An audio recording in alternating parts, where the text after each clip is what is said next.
James reached the finals 8 times in a row, 4 with the Heat and 4 in his second stint with the Cavaliers. He won 3 championships in that span, 2 with the Heat and 1 with the Cavaliers. He also won another one with the storied LA Lakers franchise, totaling 4 NBA titles. He now has a total of 10 finals appearances, and he's not done. Every franchise that he's played with has won a championship. The biggest difference that I would like to point out is LeBron has 10 NBA finals appearances with teammates who are dull in comparison to Michael Jordan's teammates. When LeBron James did have a worthy supporting cast, they often were injured by the time the finals began or during the series. Would you rather be perfect in the finals, or would you prefer to have an opportunity to win the finals every season? It was Jordan himself who said these words: "You miss every shot that you don't take."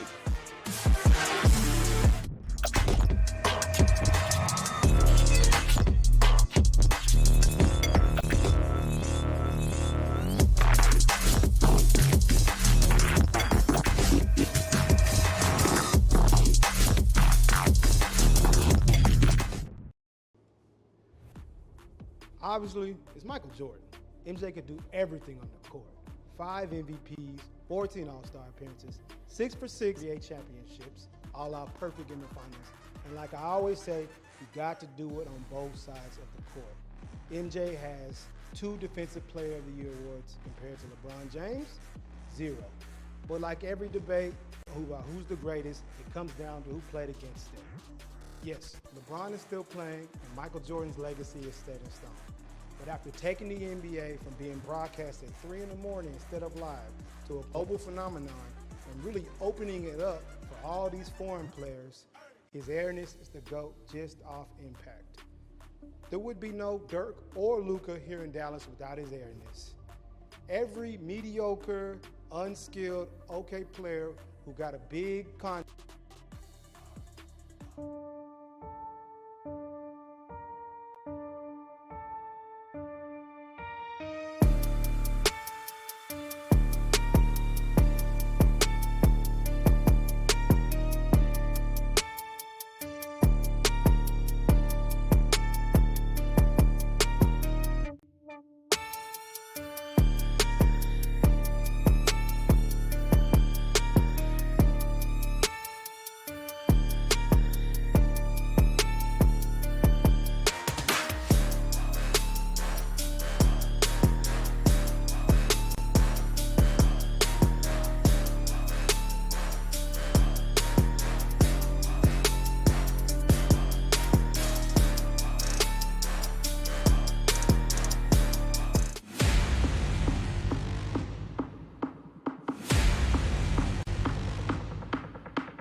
I felt like the Braves got hot at the right time, and they made a couple trades. They made the right moves at the right time, and they just got the hot bats, and their pitching stepped up.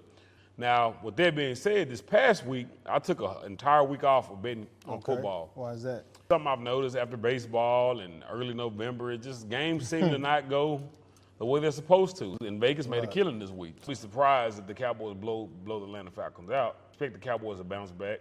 Picks for this week, my sleeper fantasy picks for this week. New England Patriots. Nick Chubb got me 32 points. Hollywood Browns are always good for a solid 20. Don't see the Jags getting them, even though their defense is playing extremely well against. Well, Trevor Lawrence might not even play.